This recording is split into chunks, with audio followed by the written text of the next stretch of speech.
যোৱাকালি হৈ যোৱা হাইস্কুল শিক্ষান্ত পৰীক্ষা সমাজ বিজ্ঞানৰ ছাবজেক্টৰ কুৱেশ্যনবিলাকৰ ওপৰত অহাকালিৰ পৰাই এটা বিতৰ্কৰ পৰিস্থিতি সৃষ্টি হৈ আহিছে আৰু আপোনালোকে স্ক্ৰীনত দেখা পোৱা কুৱেশ্যনটোৰ ওপৰতো বহুতকেইজনে বহুত ধৰণৰ মন্তব্য আগবঢ়াইছে।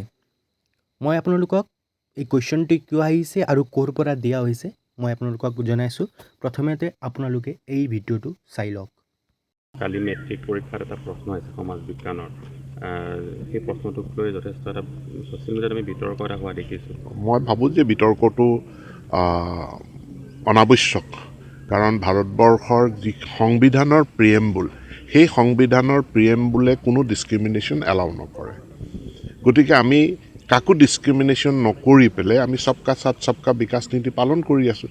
এতিয়া ছাত্ৰ বা ছাত্ৰীগৰাকীৰ সেই ইনফৰ্মেশ্যনটো আছে নে নাই যে ভাৰতবৰ্ষত ধৰ্মৰ ভিত্তিত, জাতিৰ ভিত্তিত, ভাষাৰ ভিত্তিত কোনো ডিছক্ৰিমিনেশ্যন বা বৈষম্য নহয়, এই জ্ঞানটো ছাত্ৰ বা ছাত্ৰীগৰাকীৰ আছে নে নাই সেইটোকে টেষ্ট কৰিছে। ইয়াত বেয়া পাব লগা, ইয়াত বিতৰ্ক কৰিবলগীয়া কিটো আছে? প্ৰশ্নপত্ৰখনো যথেষ্ট 63 পৃষ্ঠাৰ প্ৰায়।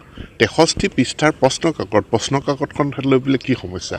প্ৰশ্ন কাকতখনে 63 পৃষ্ঠা, গতিকে ছাত্ৰ ছাত্ৰীয়ে প্ৰশ্নখিনি যাতে অলপ পঢ়ি পেলাই গোটেই বুজিব পাৰে, সেইকাৰণে সেইদিনা পৰীক্ষা 15 মিনিট আগতীয়াকৈ আৰম্ভ কৰা হৈছে। আপুনি পূৰ্বতে কৈ আছিলে যে মেট্ৰিক পৰীক্ষা হয়তো নহ'ব পাৰে, কিন্তু এইবাৰ ভৱিষ্যতলৈ আপোনালোকে যদি মানুহে মেট্ৰিক শব্দটোৰ অৰ্থই বুজি নাপায়, মই কি কৰিম?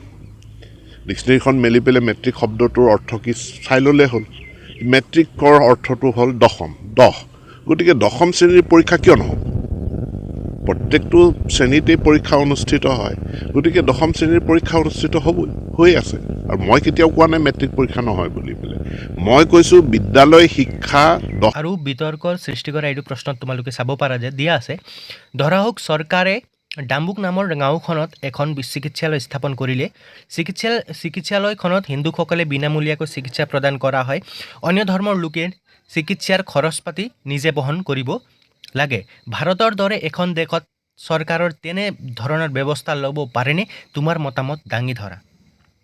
ইয়াত এই কুৱেশ্যনটো কিয় দিছে, মানে ছাত্ৰ ছাত্ৰীৰ যুক্তি দিয়া ক্ষমতা কিমান সেইটো চাবলৈ এই কুৱেশ্যনটো বনোৱা হৈছে। তোমালোকৰ স্কুলতো তৰ্ক কম্পিটিশ্যন এনেকুৱা ধৰণৰ বক্তৃতা দিয়া কম্পিটিশ্যন হয়, সেইটোৰ ওপৰত ভিত্তি কৰি পেলাই এইটো প্ৰশ্নটো দিয়া হৈছে। কিয়নো আমাৰ ভাৰতবৰ্ষ এখন ধৰ্ম নিৰপেক্ষ ৰাষ্ট্ৰ, সেইবাবে এনেধৰণৰ ব্যৱস্থাটো কোনো পথেই আমাৰ ভাৰতত চলিব নোৱাৰে। সেইবাবে এইটো এটা যুক্তি দিয়া, নিজৰ মতামত ছাত্ৰ ছাত্ৰীয়ে কি লিখিব পাৰে সেইটোৰ ওপৰতে নিৰ্ধাৰণ কৰি পেলাই এই কুৱেশ্যনটো দিয়া হৈছিলে। মোৰ মতে এই কুৱেশ্যনৰ ওপৰত ইমান বিতৰ্কৰ সৃষ্টি হ'ব নালাগে যেন মই অনুভৱ কৰোঁ।